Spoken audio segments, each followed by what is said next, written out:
کہ ان کو ایسا کیوں بنایا۔ خدا کے عالم امر کے متعلق ہم کچھ نہیں جانتے اور نہ جان سکتے ہیں سوائے اس کے کہ خدا نے اپنے عالم امر میں اپنی مخلوق کے لیے قوانین بنائے۔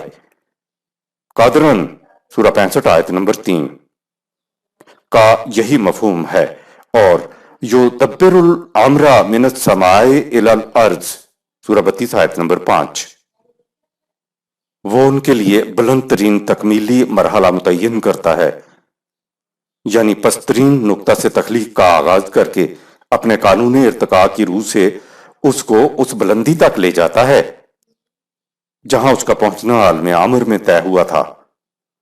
یہ خدا کی لامحدود دنیا ہے، جبکہ ہمارا ذہن محدود ہے، اس لیے ہم عالم امر کے متعلق کچھ نہیں سمجھ سکتے۔ خدا کا عالم خلق اور قانون مکافات۔ عالم خلق سے مراد پوری کائنات بشمول انسانی جسم ہے۔ اس کو خارجی کائنات بھی کہتے ہیں۔ داخلی کائنات انسان کی ذات کی کائنات ہے۔ ہم نہیں جان سکتے کہ خدا کا ارادہ، خدا کی اسکیم کس طرح عالم امر سے عالم خلق میں آتی ہے۔ جس شے کی تخلیق کرنا مقصود ہوتا ہے اس کے لیے وہ قوانین پہلے ہی عالم امر میں طے کر دیتا ہے۔ انسانوں کو سمجھانے کے لیے خدا نے ارادے کو اسکیم کو عمل میں لانے کے لیے فنکشنل کرنے کے لیے کن فیکون سورہ 36 آیت نمبر 82 کے الفاظ بتائے ہیں کہ یہ کہتے ہی ارادہ اسکیم عالم خلق میں پسترین نقطے سے وجود میں آنا شروع ہو جاتی ہے، اور شے طے کردہ قوانین کے مطابق اپنے تکمیلی نقطہ کی طرف قانون ارتقاء کی روح سے نشو و نما کا سفر شروع کر دیتی ہے۔ اشیاء کے لیے جو قوانین خدا نے عالم امر میں طے کر دیے ہیں، کسی شے کو اختیار نہیں کہ ان میں کسی قسم کی تبدیلی کر سکے یا ان قوانین کے علاوہ اپنی مرضی سے زندگی بسر کر سکے۔ اس کے ساتھ ہی خدا نے بھی اپنے پر خود اختیار کردہ پابندی لگا لی کہ ہم اپنے بنائے ہوئے قوانین کو کبھی تبدیل نہیں کریں گے۔ سورہ 33 آیت نمبر 62۔ مثلا پانی ہمیشہ نشیب کی طرف بہے گا، بلندی کی طرف نہیں بہے گا۔ آگ حرارت دے گی، کبھی گلو گلزار نہیں بنے گی۔ اختیار رکھنے کے باوجود خدا اپنے بنائے ہوئے قوانین کو کبھی تبدیل نہیں کرے گا۔ ہر شے طے کردہ قوانین کے مطابق چلنے پر مجبور ہے۔ اشیاء کی مجبوری کو اشیاء کی فطرت کہا جاتا ہے۔ فطرت کسی شے کی بھی ہو، وہ خصوصیات ہوتی ہیں جن کو شے بدل نہ سکے، جو اس کی جبلت کے اندر ہوں۔ انسانی جسم کی حد تک تو طبعی قوانین لاگو ہوتے ہیں، لیکن انسان کی ذات پر طبعی قوانین لاگو نہیں ہوتے۔ انسانی ذات اشیاء کائنات کی طرح مجبور نہیں ہے، اس کی کوئی فطرت نہیں ہے۔ خدا نے انسانی ذات کے لیے قوانین بذریعہ انبیاء عطا کیے اور کہہ دیا کہ ہم نے صحیح اور غلط دونوں راستے دکھا دیے۔ اب اپنے اختیار و ارادے سے جس کا جی چاہے ان قوانین کے مطابق زندگی بسر کر لے، اور دل نہ چاہے تو اپنے لیے غلط راستہ اختیار کر لو۔ سورہ 76 آیت نمبر 3 اور سورہ 18 آیت نمبر 29۔ عمل تو انسان اپنی مرضی سے کر سکتا ہے، لیکن اعمال کے نتائج اپنی مرضی کے مطابق برآمد نہیں کر سکتا۔ یہاں انسان مجبور ہے، نتائج تو صحیح اور غلط راستے کی نسبت سے خدا کا قانون مکافات ہی برآمد کرے گا۔ خدا کے قوانین کے مطابق اعمال کا نتیجہ مثبت نکلے گا اور ان کے خلاف اعمال کا نتیجہ منفی ہوگا۔ آیت نمبر 41۔ ان الذين كفروا بالذكر لما جاءهم وانه لكتاب عزيز۔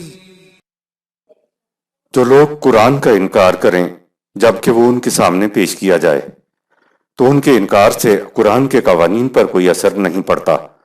یہ ایک ایسا ضابطہ حیات ہے جس نے آخر کار غالب آنا ہے۔ آیت نمبر 42۔ لا يأتيه الباطل من بين يديه ولا من خلفه تنزيل من حكيم حميد۔ باطل کی تخریبی قوتیں اس کے آگے سے یا پیچھے سے آئیں، یا خفیہ سازشیں کریں، اس قرآن کا کچھ نہیں بگاڑ سکتی، کیونکہ یہ اس خدا کی طرف سے بڑے اہتمام کے ساتھ نازل کیا گیا ہے جو بہترین تدابیر کا مالک ہے اور ہر قسم کی حمد و ستائش کا حامل ہے۔ قرآن کریم کے الفاظ تو محفوظ ہیں اور تا قیامت محفوظ رہیں گے، ان میں کوئی رد و بدل نہیں کر سکتا، لیکن ایرانیوں کی گہری سازش کے تحت رسول اللہ صلی اللہ علیہ وسلم کے 200 تا 250 سال بعد 6 ایرانی محدثین نے لوگوں سے روایات سن سن کر 6 کتابیں لکھ دیں۔ پھر ان روایات کی روح سے ایران کے امام تبری نے 30 جلدوں پر مشتمل تفسیر تبری لکھ دی اور قرآن کے الفاظ کے مفہوم رسول اللہ صلی اللہ علیہ وسلم کی طرف منسوب کر کے بدل دیے۔ انہی امام صاحب نے تاریخ تبری بھی لکھ دی کہ نہ قرآن ہی سے کچھ معلوم ہو اور نہ تاریخ ہی سے کہ اس امت کے ساتھ کیا ہاتھ ہو گیا ہے۔ آیت نمبر 43۔ ما يقال لك إلا ما قد قيل للرسل من قبلك إن ربك لذو مغفرة وذو عقاب أليم۔ ہماری وحی کے متعلق جو کچھ یہ لوگ تجھ سے کہتے ہیں وہ کوئی نئی بات نہیں، یہی کچھ تجھ سے پہلے رسولوں سے بھی کہا جاتا تھا۔ تیرا رب ان کی مخالفت سے تیری حفاظت کرے گا اور انہیں انکار و سرکشی کے نتیجے میں علم انگیز عذاب میں مبتلا کرے گا۔ آیت نمبر 44۔ وَلَوْ جَعَلْنَاهُ قُرْآنًا أَعْجَمِيًّا لَقَالُوا لَوْلَا فُصِّلَتْ آيَاتُهُ أَأَعْجَمِيٌّ وَعَرَبِيٌّ قُلْ هُوَ لِلَّذِينَ آمَنُوا هُدًى وَشِفَاءٌ وَالَّذِينَ لَا يُؤْمِنُونَ فِي آذَانِهِمْ وَقْرٌ وَهُوَ عَلَيْهِمْ عَمًى أُولَئِكَ يُنَادَوْنَ مِن مَّكَانٍ بَعِيدٍ۔ اگر ہم اس قرآن کو عجمی یعنی مبہم زبان میں اتارتے تو یہ لوگ اعتراض کر دیتے کہ اس کی آیات کی وضاحت کیوں نہیں کی گئی۔ کلام عجمی اور مخاطب عربی، یہ کیا بات ہوئی؟ ان سے کہہ دو کہ یہ قرآن ان لوگوں کے لیے تو ہدایت اور زندگی کے راستے کے امراض کے لیے شفا ہے جو اس کے من جانب اللہ ہونے پر یقین رکھتے ہیں، لیکن جو لوگ اس کی صداقت پر ایمان نہیں رکھتے تو ان کے کانوں میں ڈاک لگ جاتے ہیں اور ان کی آنکھیں اندھی ہو جاتی ہیں۔ انہیں یہ عربی مبین میں قرآن اس طرح مبہم اور غیر واضح معلوم ہوتا ہے جیسے کوئی دور کی آواز سن رہا ہو اور یہ واضح نہ ہو سکے کہ کہنے والا کیا کہہ رہا ہے۔ عربی لفظ کا مفہوم۔ عربی لفظ کے معنی ہیں فصوح، واضح، مفصل اور بالکل صاف۔ اس لفظ کے ساتھ قرآن کریم نے مبین لفظ بھی استعمال کیا ہے، یعنی عربی مبین۔ مبین کے معنی بھی واضح، بالکل صاف اور مفصل کے ہیں، اور اس طرح عربی مبین کے معنی ہو جائیں گے نہایت واضح زبان۔ عربوں کو اپنی زبان پر بڑا ناز تھا، اپنے مقابلے میں زباندانی کے اعتبار سے اپنے سوا ہر غیر عرب کو وہ عجمی یعنی گونگا یا غیر فصیح سمجھتے تھے۔ عربوں کے قریب ترین ہمسائے اہل فارس یعنی ایرانی تھے، ان کو بھی یہ عجمی کہتے تھے۔ عربی لفظ اہل عرب کی زبان کے لیے بولا جاتا ہے۔ بنیادی طور پر یہ لفظ فصیح کے معنی میں آتا ہے اور اپنی زبان کے مقابلے میں وہ دوسروں کی زبانوں کو غیر فصیح سمجھتے تھے۔ وحی کے الفاظ اور خیالات دونوں ہی خالصتاً خدا کی طرف سے ہوتے تھے۔ بعض لوگ کہتے ہیں کہ یہ جسے وحی کہتے ہیں خدا انبیاء کرام پر خیالات کا القاء کرتا تھا اور نبی ان خیالات کو اپنے الفاظ میں لوگوں کے سامنے پیش کر دیا کرتا تھا۔ یہ بات صحیح نہیں ہے، کیونکہ فلسفے اور لسانیات کے اعتبار سے کوئی خیال پیدا ہی نہیں ہو سکتا جب تک اس کے لیے الفاظ ساتھ نہ ہوں، یعنی خیال بغیر الفاظ کے پیدا نہیں ہو سکتا اور بغیر خیال لفظ ذہن میں نہیں آ سکتا۔ لفظ اور معنی دونوں لازم و ملزوم ہیں۔ علامہ اقبال کے مطابق مبہم اور بے زبان احساس، فیلنگ اپنے مقصود تک پہنچنے کے لیے تخیل آئیڈیا کی شکل اختیار کرتا ہے، اور تخیل اپنا لباس آپ بن کر لفظ کی صورت میں مرئی طور پر سامنے آ جاتا ہے۔ یہ کہنا محض استعارہ نہیں کہ تخیل اور لفظ دونوں احساس کے بطن سے پیدا ہوتے ہیں۔ یہ منطقی انداز کے فہم کا نقص ہے جو یہ تصور کرتا ہے کہ تخیل اور لفظ ایک دوسرے کے بعد پیدا ہوتے ہیں، اور اس طرح اپنے لیے آپ مشکلات پیدا کر لیتا ہے۔ ڈاکٹر بک اپنی مشہور کتاب شعور کانشسنس میں تصور اور لفظ کے باہمی تعلق کے سلسلے میں لکھتا ہے کہ ہر لفظ کے لیے ایک تصور ہوتا ہے اور ہر تصور کے لیے ایک لفظ۔ ایک دوسرے سے الگ رہ کر ان کا وجود ہی باقی نہیں رہ سکتا۔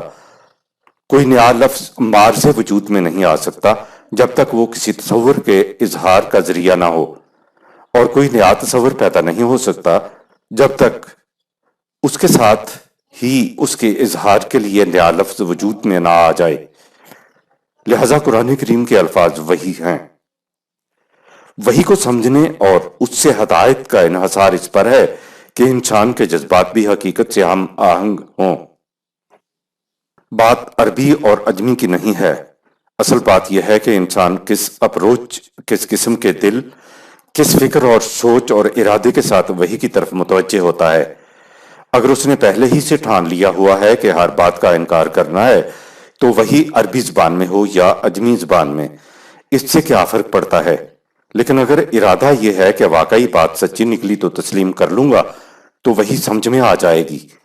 یہ جو کہا گیا ہے کہ قرآن میں ہدایت اور شفا ہے تو اس کے معنی یہ ہے کہ قرآن کی تعلیم میں انسانی عقل کے لیے ہدایت ہے اور نفسیاتی روگوں کے لیے شفا ہے، بشرطے کہ انسان اس کی طرف حقیقت کی تلاش میں آئے۔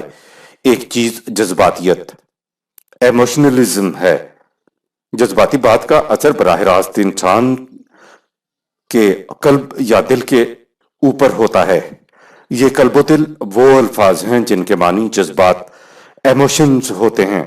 جذباتیت میں دماغ کا یعنی علم، فکر، شعور اور تدبر کا کوئی تعلق نہیں ہوتا۔ جذباتی بات کا براہ راست انسان کے جذبات پر اثر ہوتا ہے، اور اس اثر کو انسان الفاظ میں بیان نہیں کر سکتا جس کو فطرت نے حصے لطیف سے نوازا ہے۔ اس انسان کے اندر یہ چیز ہوتی ہے کہ وہ کسی مصور کے اعلیٰ درجہ کے بلند ترین شاہکار کو دیکھتے ہی واہ واہ کہہ اٹھتا ہے۔ اسی طرح جن لوگوں کو موسیقی سے لگاؤ ہوتا ہے وہ جانتے ہیں کہ سچا سر بجلی کی طرح براہ راست دل پر اثر کرتا ہے، یا راستہ چلتے جو مناظر آپ کو متاثر کرتے ہیں ان کا اثر براہ راست انسان کے دل یا قلب پر ہوتا ہے۔ آپ کسی زبان میں بیان، ایکسپلین نہیں کر سکتے کہ یہ کیا اثر ہے جس نے دل کو متاثر کیا۔ آپ استدلال، ریزن نہیں دے سکتے کہ آپ اس قدر محظوظ کیوں ہوئے۔ جس چیز کا تعلق براہ راست جذبات سے ہوتا ہے اس میں فکر انسانی کا کوئی تعلق نہیں ہوتا۔ مثلا تصوف خالص جذباتی چیز ہے۔ اہل تصوف کے تجارب یا جو انہیں محسوس ہوتا ہے وہ انہی تک محدود ہوتے ہیں، کیونکہ وہ اپنے تجارب کو الفاظ میں بیان ہی نہیں کر سکتے۔ ان سے پوچھا جائے کہ تمہیں کیا محسوس ہوا تو وہ کہہ دیتے ہیں کہ یہ تو شراب کا نشہ ہے، اسی کو چڑھتا ہے جو اسے پیے۔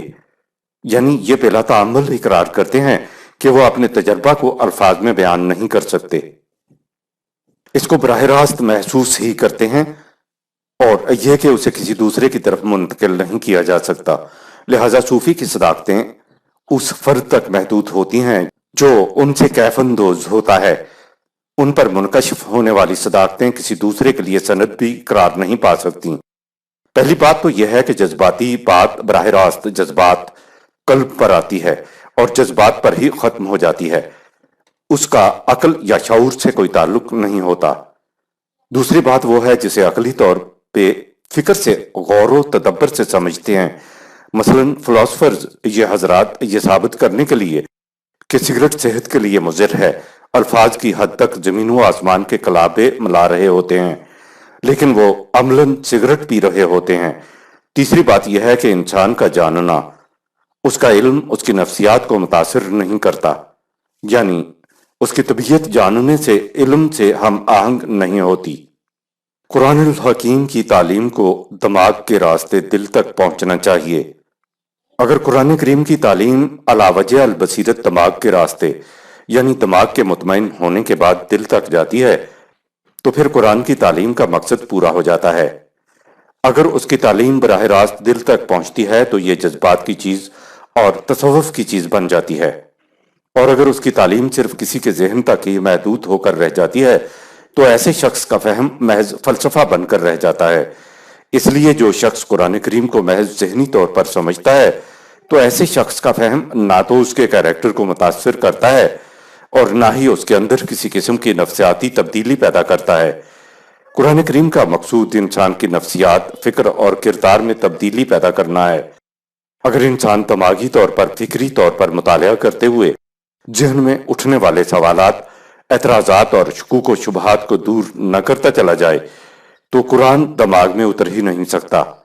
اگر سوالات، اعتراضات اور شکوک و شبہات کو دور کیے بغیر اس کی طرف آیا جائے تو یہ جذباتی چیز ہو جائے گی، تصوف ہو جائے گا، قرآن الحکیم نہیں رہے گا۔ اگر آپ نے سوالات، اعتراضات اور شکوک و شبہات کو دور بھی کر لیا اور دلائل و براہین فراہم بھی کر لیے اور قرآن کی تعلیم سے آپ کے جذبات ہم آہنگ نہ ہوئے تو ایسا فہم محض فلسفہ بن کے رہ جائے گا۔ قرآن کریم کا مقصود آپ کی نفسیات میں، فکر میں، آپ کے کردار میں تبدیلی کر کے آپ کو وہ کچھ بنا دیتا ہے جو قرآن انسان کو بنانا چاہتا ہے۔ انسان کے اندر نفسیاتی تبدیلی پیدا کرنے کا طریق۔ انسان کے اندر قرآن کریم کی تعلیم سے براہ راست جذباتی طور پر متاثر ہونے کا تو سوال ہی نہیں آتا۔ یہ ضروری ہے کہ اس کو فکری، شعوری اور عقلی طور پر سمجھا جائے اور اس کی ہر کیوں کا جواب یعنی احکام کی غرض و غایت آپ کے پاس ہونا چاہیے۔ عقلی طور پر سمجھ لینا بھی مقصود پہ ذات نہیں ہے، یہ تو اس کو سمجھنے کے لیے پہلا قدم ہے۔ مقصد یہ ہے کہ قرآن کو فکری طور پر سمجھنے کے بعد آپ کے قلب، جذبات کے اندر ایک تبدیلی پیدا ہو۔ جب ذہن و فکر اور قلب و جذبات کا امتزاج ہوگا اور یہ آپس میں ہم آہنگ ہوں گے تو اس وقت کہیں گے کہ انسان قرآن پہ ایمان لایا۔ قرآن کریم اس ایمان کو ایمان نہیں سمجھتا جو پہلے فکری طور پر نہ لایا جائے، نیز وہ اسے بھی ایمان نہیں کہتا جو محض فکری طور پر تسلیم کیا ہوا ہو۔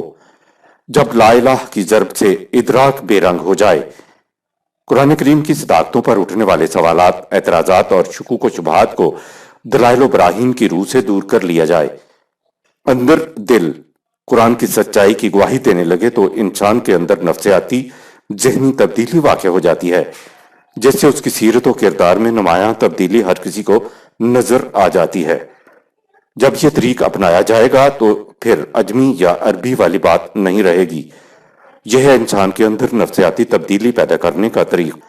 وحی کا، قرآن کا اصل مقصد یہ ہے کہ یہ فکری طور پر دماغ کے راستے قلب کی طرف آئے، کیونکہ یہ خالص جذباتی چیز بھی ہے۔ براہ راست فکری چیز تو فلسفہ ہوتا ہے، جبکہ حفاظ کرام کا قرآن حفظ کرنا نرا جذباتی عمل ہوتا ہے۔ اس میں عقل اور جذبات ہم آہنگ نہیں ہوتے۔ قرآن کو فکری طور پر سمجھے جانے کے بعد طبیعت کا اس کی طرف آنا بھی ضروری ہے تاکہ اس کے مطابق زندگی بسر کی جائے۔ یہ ہے قرآن کا مقصود۔ اگر کوئی عربی دان اس طرح سے قرآن کی طرف نہیں آئے گا تو قرآن کا مقصد پورا نہ ہو سکے گا۔ یا تو قرآن سے اس کا لگاؤ جذباتی ہوگا یا اس کا لگاؤ فلسفیانہ ہوگا، یعنی اس کا شعور، عقل، فکر اور جذبات آپس میں ہم آہنگ نہ ہوں گے۔ آیت نمبر 45۔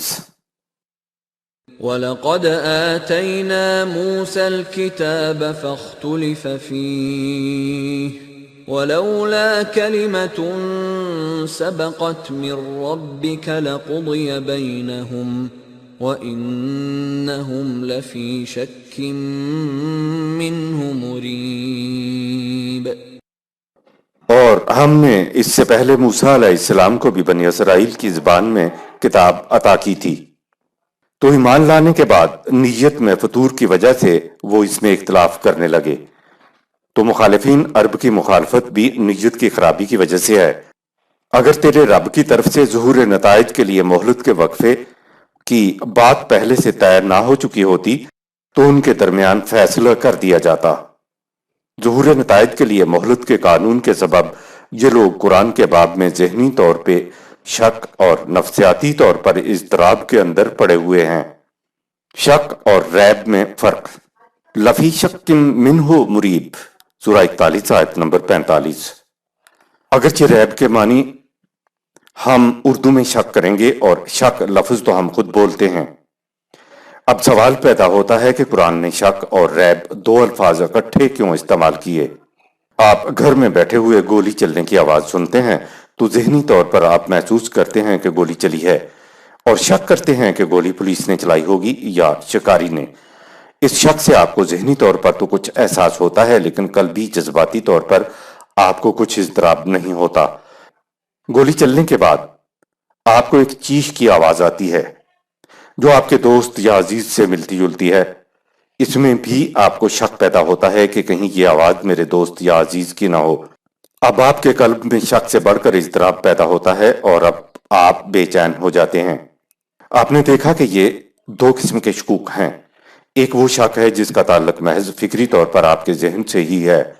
دوسرا شک وہ ہے جو ذہن کے راستے سے آپ کے قلب جذبات تک پہنچا ہے کہ کہیں وہ میرا دوست یا عزیز ہی نہ ہو، اور اس سے آپ نے بے چینی محسوس کی۔ عربی زبان میں پہلا فکری طور پہ جو تردد ہوا وہ شک ہوتا ہے، لیکن جس شک نے آپ کے قلب کو جذبات و نفسیات کو مضطرب کیا وہ ریب ہوتا ہے۔ قرآن نے کہا یہ ہے کہ یہ ذہنی طور پہ بھی شک کے اندر ہیں اور قلبی و نفسیاتی طور پہ بھی یہ بے یقینی، تذبذب اور نفسیاتی الجھن یا اضطراب کے اندر ہیں۔ آیت نمبر 46۔ من عمل صالحا فلنفسه ومن اساء فعليها وما ربك بظلام للعبید۔ جو شخص بھی اعمال صالح کرتا ہے اس کا فائدہ خود اس کی اپنی ذات کو ہوتا ہے، اور جو بگاڑ پیدا کرنے والے کام کرتا ہے اس کا نتیجہ بھی وہ خود ہی بھگتتا ہے، اور تیرا رب کسی پر ذرہ بھر ظلم اور زیادتی نہیں کرتا۔ خدا کا قانون مکافات یہ ہے کہ کسی کا عمل صالح مردوں کو یا زندوں کو منتقل نہیں کیا جا سکتا، اور نہ ہی کسی کی شفاعت کسی کے کچھ کام آ سکتی ہے۔ جو بھی اعمال صالحہ کرتا ہے اس کا فائدہ اسی کو پہنچتا ہے۔ ایک کے اعمال دوسرے اور تیسرے یا چوتھے کی طرف منتقل کرنا تو ظلم ہے، اور خدا ظلم و زیادتی نہیں کیا کرتا۔ آیت نمبر 47۔ إليه يرد علم الساعة وما تخرج من ثمرات من أكمامها وما تحمل من أنثى ولا تضع إلا بعلمه ويوم يناديهم أين شركائي قالوا آذنا كما منا من شهيد۔ ظہور نتائج کا وقت مہلت کا وقفہ گزرنے کے بعد کب آئے گا؟ اس کے علم کا معاملہ صرف خدا ہی سے متعلق ہے۔ وہ جانتا ہے کہ درختوں کے پھل اپنے غلافوں میں پرورش پا کر کب باہر آئیں گے، اور عورت استقرار حمل کے بعد بچہ کب جنے گی۔ ظہور نتائج کے وقت ان سے پوچھا جائے گا کہ بتاؤ وہ کہاں ہیں جنہیں تم خدا کا شریک سمجھا کرتے تھے۔ وہ کہیں گے کہ ہم تیرے حضور اس کا اعلان کرتے ہیں کہ ہم میں سے کوئی بھی انہیں یہاں نہیں دیکھ رہا ہے، معلوم نہیں وہ کہاں غائب ہو گئے۔ خدا کا قانون ترتیب و ظہور نتائج۔ عالم خلق میں خدا کا قانون ترتیب و ظہور نتائج کام کر رہا ہے۔ اسی کو قانون ربوبیت اور مہلت کا وقفہ بھی کہتے ہیں۔ خدا کا طریق تخلیق یہ ہے کہ وہ شے کی تخلیق اس کے پست ترین نقطہ سے کرتا ہے۔ پست ترین نقطہ سے آگے شے خدا کے قانون ربوبیت کے مطابق پرورش پاتی ہے، لیکن وہ ابھی محسوس طور پر سامنے نہیں آئی ہوتی۔ ایک وقفہ ہوتا ہے جس کے گزرنے پر وہ شے محسوس طور پر نمودار ہوتی ہے۔ مثلا بیج کی زیر زمین قانون ربوبیت کے مطابق پرورش اور ترتیب ہو رہی ہوتی ہے، پھلوں کے غلاف کے اندر پھل کی ربوبیت اور ترتیب ہو رہی ہوتی ہے، اسی طرح استقرار حمل کے بعد رحم مادر میں بچے کی پرورش اور ترتیب ہو رہی ہوتی ہے، بارش کے آثار اور اس کے برسنے سے پہلے بارش کی ترتیب ہو رہی ہوتی ہے۔ ایک مہلت کا وقفہ گزرنے کے بعد ایسا مقام آ جاتا ہے جب زمین سے بیج کی کونپل، پھلوں کے غلاف سے پھل، رحم مادر سے بچہ اور ترتیب پاتی بارش یکلخت نمودار ہو جاتی ہے۔ ایک دوسری مثال سے سمجھتے ہیں کہ ایک گھڑیال ہے، اس کی گھنٹوں، منٹوں اور سیکنڈوں کی سوئیاں نہیں ہیں، لیکن مشینری بالکل ٹھیک کام کر رہی ہے۔ گھڑیال کی ٹن تو غیر محسوس طور پر ترتیب پا رہی ہوتی ہے، لیکن ٹن کی آواز تو گھڑیال تب ہی دے گا جب گھنٹہ بھر وقت پورا ہو جائے گا۔ یہ ٹن کی آواز ابھرنے سے پہلے کا تمام وقت مہلت کا وقفہ کہلاتا ہے۔ جب یکلخت ٹن یا ٹن ٹن کی آواز ابھرتی ہے یا کوئی شے محسوس انداز میں نمودار ہوتی ہے یا اعمال کے نتائج کا محسوس انداز میں ظہور ہوتا ہے تو نمودار ہونے کے اس لمحہ کو عرب الساعۃ کہتے تھے۔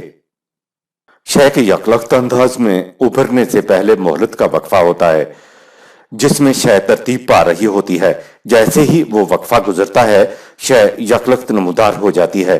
یہ ہے خدا کا ترتیب اور ظہور نتائج کا قانون۔ اگر بغیر سوئیوں والے گھڑیال کے ساتھ ہمارے پاس دوسری سوئیوں والی گھڑی نہ ہو تو اس کا احساس ہی نہیں ہو پاتا کہ گھڑیال کی ٹن کی آواز کب آئے گی۔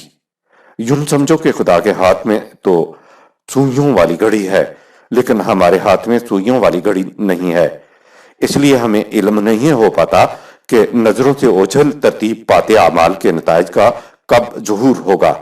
کہا کہ اسلامی انقلاب بھی مہلت کا وقفہ گزرنے کے بعد ہی آئے گا۔ انسان خدا کے قوانین کے ساتھ رفاقت کر کے اسلامی انقلاب کے لیے درکار مہلت کے وقفہ کو کم کر سکتا ہے۔ اسی طرح قوانین خداوندی سے منہ پھیرنے سے تباہی آنے کا مہلت کا وقفہ کم ہو سکتا ہے۔ آیت نمبر 48۔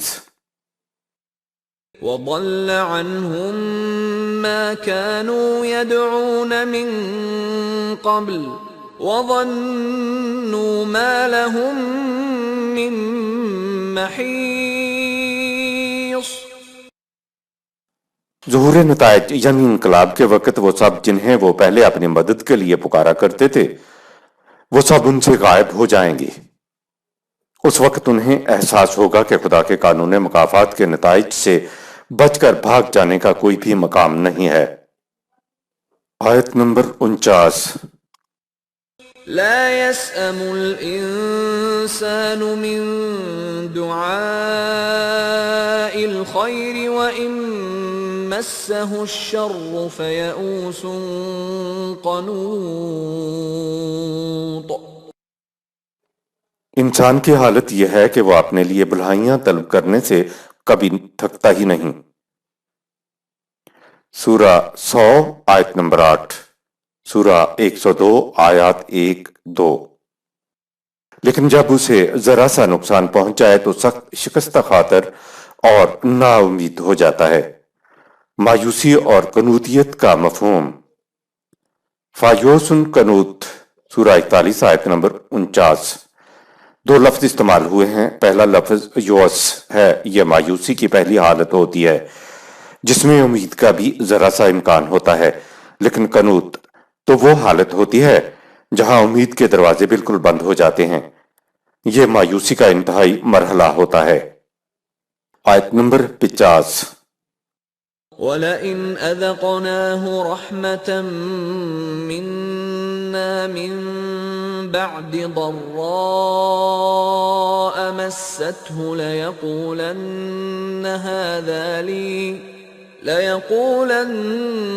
هَذَا لِي وَمَا أَظُنُّ السَّاعَةَ قَائِمَةً وَلَئِن رُّجِعْتُ إِلَى رَبِّي إِنَّ لِي عِندَهُ لَلْحُسْنَىٰ فَلَنُنَبِّئَنَّ الَّذِينَ كَفَرُوا بِمَا عَمِلُوا وَلَنُذِيقَنَّهُم مِّنْ عَذَابٍ غَلِيظٍ۔ اور اگر نقصان کے بعد ہم اسے پھر سے رزق کی فراوانی عطا کر دیں تو کہنے لگ جاتا ہے کہ اس پر تو صرف میرا ہی حق ہے، کسی کو کیوں دوں؟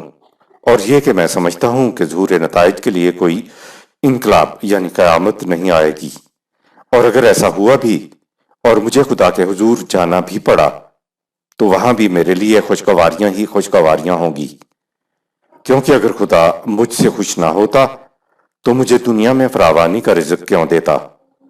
جن لوگوں نے کفر کیا ہم ان کے اعمال کے نتائج ان کے سامنے ضرور لائیں گے اور انہیں سخت عذاب کا مزہ چکھائیں گے۔ آیت نمبر 51۔ وَإِذَا أَنْعَمْنَا عَلَى الْإِنسَانِ أَعْرَضَ وَنَأَىٰ بِجَانِبِهِ وَإِذَا مَسَّهُ الشَّرُّ فَذُو دُعَاءٍ عَرِيضٍ۔ جب انسان کو زندگی کی آسائشیں نصیب ہوتی ہیں تو وہ راہ راست سے روگردانی ہی اختیار کر لیتا ہے اور اپنا رخ ہی بدل لیتا ہے، اور جب اسے تکلیف پہنچتی ہے تو لمبی چوڑی دعائیں مانگنے لگ جاتا ہے۔ سورہ 17 آیت نمبر 83۔ انسانی ارادے کی پختگی کی اہمیت اور ناپختگی کا نتیجہ۔ اس آیت میں قرآن نے خوشحالی اور تنگی میں انسان کی کیفیت کا ذکر کیا ہے کہ خوشحالی میں تو اتراتا پھرتا ہے، تکبر کرتا ہے، اور جب تنگی آتی ہے تو ہمت ہار کر قبروں اور پیروں فقیروں کی طرف رخ کر لیتا ہے۔ خدا نے یہ نہیں کہا کہ انسان کی یہ کیفیت بری بات ہے، خدا کہتا بھی کیوں جبکہ اس کی کوئی غرض کوئی مقصد نہیں رکا ہوا ہے۔ جو کچھ قرآن کہتا ہے اس میں خدا کا اپنا کوئی مقصد نہیں ہوتا۔ خدا تو چاہتا ہے جو کچھ کرنے کے لیے ہم تم سے کہتے ہیں اس میں خود تمہارا ہی فائدہ ہے۔ آیت میں انسان کے کیریکٹر کی کمزوری کا ذکر کر کے یہ کہا گیا ہے کہ تم قوت ارادی میں پختگی اور استقامت رکھو، نہ تو خوشحالی میں اتراؤ اور نہ تکبر کرو، اور نہ ہی جب مصیبت آئے تو پستی میں گر جاؤ۔ اگرچہ استقامت اور پختگی کا مظاہرہ کفر میں غلط طریقے سے ہو رہا ہوتا ہے، لیکن کفر میں پختگی اور استقامت کا بھی ایک مقام ہے، اور مومن کے اندر پختگی اور استقامت کی تو پوچھو نہیں، کس قدر اچھے کاموں میں یہ کیفیت استعمال ہو رہی ہوتی ہے۔ ان دونوں کے برعکس منافق کا تو کوئی مقام ہی نہیں۔ جب کفر میں استقامت و پختگی رکھنے والا ایمان لاتا ہے تو ایسے شخص کی یہ صلاحیت قرآن کے بتائے ہوئے کاموں میں صرف ہونے لگتی ہے۔ اگر ناپختگی والے لوگ ایمان لائیں گے تو بھی وہ نظام کے لیے وبال جان بن جائیں گے، جیسے کہ مدینہ میں منافقین سے واسطہ پڑا تھا۔ اگر ارادے میں پختگی اور استقامت نہیں ہے تو وہ چاہے کافر ہو یا مومن وہ بھروسے کے قابل نہیں ہوتا۔ آیت نمبر 52۔ قُلْ أَرَأَيْتُمْ إِن كَانَ مِنْ عِندِ اللَّهِ ثُمَّ كَفَرْتُمْ بِهِ مَنْ أَضَلُّ مِمَّنْ هُوَ فِي شِقَاقٍ بَعِيدٍ۔ اے رسول مخالفین سے کہتے کہ اگر یہ قرآن من جانب اللہ ہو جیسا کہ یہ ہے اور تم اس کا انکار کرتے رہے اور اس کی مخالفت میں دور تک چلے گئے تو تم سے بڑھ کر گمراہ اور تباہ حال اور کون ہوگا؟ آیت نمبر 53۔ سَنُرِيهِمْ آيَاتِنَا فِي الْآفَاقِ وَفِي أَنفُسِهِمْ حَتَّى يَتَبَيَّنَ لَهُمْ أَنَّهُ الْحَقُّ أَوَلَمْ يَكْفِ بِرَبِّكَ أَنَّهُ عَلَى كُلِّ شَيْءٍ شَهِيدٌ۔ ہم ان کو آفاق یعنی کائنات میں اور خود ان کے نفوس کے اندر اپنی نشانیاں دکھائیں گے، یہاں تک کہ جب علم انسانی کے بڑھنے سے حقیقت پر پردہ اٹھے گا تو ہر حقیقت کا انکشاف پکار کر کہہ دے گا کہ قرآن بالکل حق ہے، اور ویسے تو تیرے رب کا ہماگیر علم ہی قرآن کی گواہی کے لیے کافی ہے۔ کہ یہ حق ہے۔ قرآن الحکیم کے من جانب اللہ ہونے کا ثبوت قرآن نے 1400 سال پہلے بیان کر دیا تھا۔ ہم تو ایمان ہی کی روح سے مانتے ہیں، ہمارا ایمان ہے کہ قرآن کریم خدا کی طرف سے ہے، لیکن سوال یہ ہے کہ جس کا ایسا ایمان ہی نہیں ہے اس کے سامنے کیسے ثابت کریں کہ یہ خدا کا کلام ہے؟ یہ ثابت کرنا امت مسلمہ پر بہت بھاری ذمہ داری تھی، لیکن ثبوت فراہم بھی کیے تو غیر مسلموں نے۔ قرآن نے 1400 سال قبل نہ صرف مسلمانوں کے لیے بلکہ پوری دنیا کے انسانوں کے لیے ثبوت فراہم کیا کہ ہم انسان کو آفاق یعنی کائنات میں اور خود ان کے نفوس کے اندر اپنی نشانیاں دکھائیں گے، یہاں تک کہ جب علم انسانی کے بڑھنے سے حقیقت پر پردہ اٹھے گا تو ہر حقیقت کا انکشاف پکار کر کہہ دے گا کہ قرآن کا من جانب اللہ ہونے کا دعویٰ بالکل الحق ہے۔ سورہ 41 آیت نمبر 53۔ جب سے یہ کائنات اور انسان کی اپنی دنیا وجود میں آئی ہے اسی دن سے اس کے اندر بہت سے حقائق پوشیدہ تھے۔ مثلا ایٹم کا تصور تک نہ تھا جس سے بم بنتا ہے۔ آج ایٹم کا انکشاف ہوا ہے لیکن یہ شروع سے موجود تھا۔ مذہب زمین کو ساکن اور چپٹی مانتا تھا۔ سائنس نے انکشاف کیا کہ زمین گول ہے اور دوہری گردش کرتی ہے۔ چاند، سورج اور ستاروں کو دیوی دیوتا مان کر ان کی پوجا کی جاتی تھی۔ یہ آج سائنس نے بتایا کہ یہ جرائم فلکی تو خود لگے بندے قانون کے اندر جکڑے ہوئے ہیں۔ دیوی یا دیوتا کیسے ہو سکتے ہیں؟ سائنس کے انکشافات نے پرانے خیالات اور مذہب کی دنیا میں کھلبلی مچا دی ہے۔ یہ یاد رہے کہ کسی انسان نے اس کائنات کی کسی چیز کو ایجاد نہیں کیا، بلکہ اس نے کیا یہ ہے کہ پہلے سے موجود لیکن چھپے ہوئے حقائق پر سے پردہ اٹھا دیا ہے۔ مذہب نے سائنس کے راستے میں بڑی بڑی رکاوٹیں ڈالی، لوگوں کو سزائے موت تک سنائی، لیکن سائنس ہے کہ مذہب کو پچھاڑتی چلی جا رہی ہے۔ سائنس نے کہا کہ پرانے خیالات غلط ہیں اور مذاہب بھی حقیقت پر مبنی نہیں ہیں۔ یہی وجہ ہے کہ سائنس کا ہر انکشاف مذاہب کے کسی نہ کسی دعوے کی تکذیب کرتا ہے۔ قرآن نے کہا کہ یہ کتاب خدا کی طرف سے ہے۔ اس کا ثبوت یہ ہے کہ علم انسانی کے اضافے کے ساتھ ساتھ جوں جوں حقائق کے کائنات پر پڑے پردے اور خود انسان کے اپنے نفوس میں پوشیدہ حقائق پر سے پردہ اٹھے گا تو جو حقیقت بے نقاب ہو کر سامنے آئے گی وہ قرآن کریم کے کسی نہ کسی دعوے کا ثبوت بنے گی کہ ہاں قرآن الحق ہے۔ یہ بات قرآن نے 1400 سال قبل کہی۔ قرآن اس قسم کے دعاوی سے بھرا پڑا ہے۔ کچھ حقائق پر سے پردہ اٹھ چکا ہے اور بہت سے باقی ہیں۔ وہ انسانی فہم کو بلندی کے ساتھ ساتھ بے نقاب ہو کر سامنے آتے رہیں گے۔ ہم ثابت نہ کر سکے کہ قرآن من جانب اللہ ہے، ثابت تو سائنس کر رہی ہے اور آگے چل کر مزید کرے گی کہ قرآن الحق ہے، مگر ہمارے ہاں تو عقل کی بات کرنے والے کے متعلق کفر اور ارتداد کو فتویٰ لگا دیا جاتا ہے۔ کہا کہ ویسے تو تیرے رب کا ہماگیر علم ہی انسان کی گواہی کے لیے کافی ہے کہ یہ حق ہے، کیونکہ خدا کی نگاہ سے کائنات کی کوئی شے پوشیدہ نہیں ہے۔ آیت نمبر 54۔ ألا إنهم في مرية من لقاء ربهم ألا إنه بكل شيء محيط۔ آگاہ ہو جاؤ کہ یہ لوگ خدا کے قانون مکافات کے نتائج کا سامنا کرنے کے باب میں شک میں مبتلا ہیں۔ تو سنو، خدا کا قانون کائنات ہر شے کا احاطہ کیے ہوئے ہے، اس کے گھیرے سے کون نکل سکتا ہے؟ لقائے رب یعنی خدا سے ملاقات کیسے ہو؟ خدا محسوس شکل میں سامنے آ نہیں سکتا، کوئی نگاہ اس کو دیکھ نہیں سکتی، تو پھر رب سے ملاقات کیسے ہو؟ جو لوگ اپنی تحقیق کے ذریعے حقائق پر سے پردہ اٹھاتے ہیں تو خدا کا قانون بے نقاب ہو کر ان کے سامنے آ جاتا ہے۔ یہی خدا سے ملاقات ہے، یعنی اس کا قانون سامنے آنا ہی خدا کا سامنے آ جانا ہے۔ جو تحقیق کی طرف نہیں آتے وہ خدا سے ملاقات کے خدا کے آمنے سامنے آنے کے منکر رہتے ہیں۔ ایک اور مقام ہے جہاں کہا ہے کہ تم یہ کرے تو دیکھو جن کے نیچے کوئی ستون نہیں، لیکن پھر بھی اپنے مقام پہ کھڑے ہیں۔ کہا اللہ الذی رفع السماوات بغیر عمد ترونہا، سورہ 13 آیت نمبر 2۔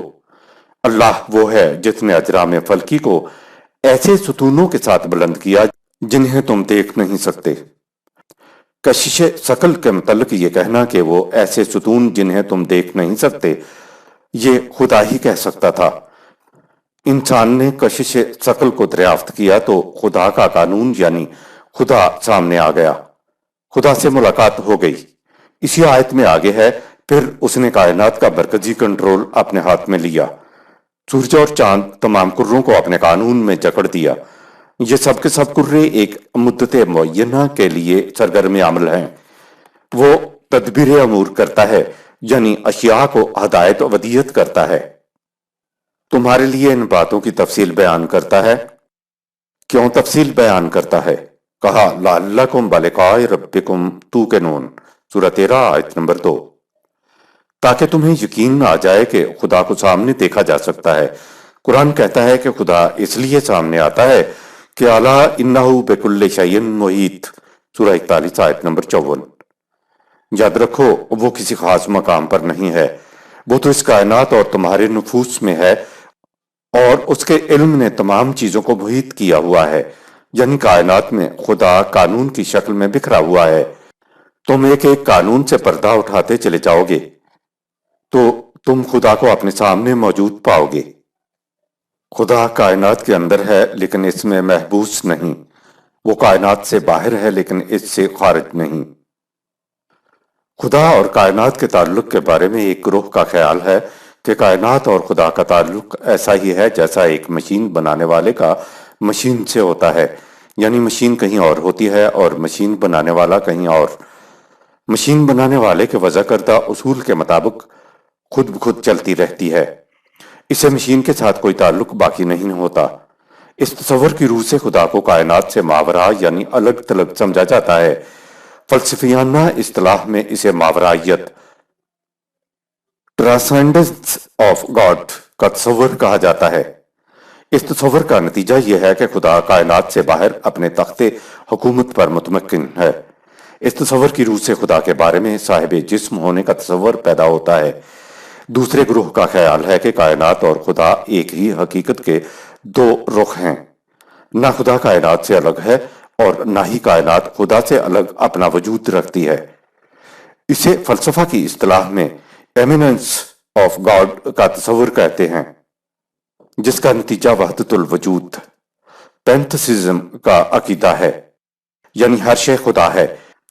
قرآن کی روح سے یہ دونوں تصور باطل ہیں۔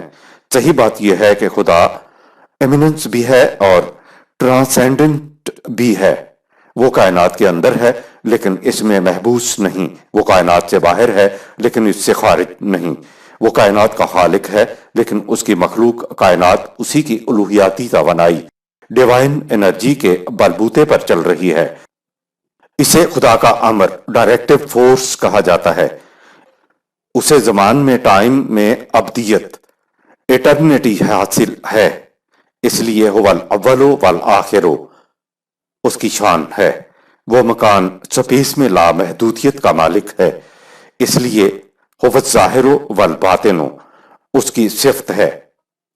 وہ کائنات سے کہیں الگ تھلگ بھی نہیں بیٹھا ہوا ہے اور نہ ہی کائنات کی ہر شے خدا ہے، اس لیے خدا کے متعلق صاحب وجود اور وحدت الوجود دونوں تصورات غیر قرآنی ہیں۔ یہ ہے خدا اور کائنات و انسان کا تعلق قرآن کی روح سے۔ یہاں سورہ حامیم السجدہ اختتام پذیر ہوئی۔ صدق اللہ العظیم۔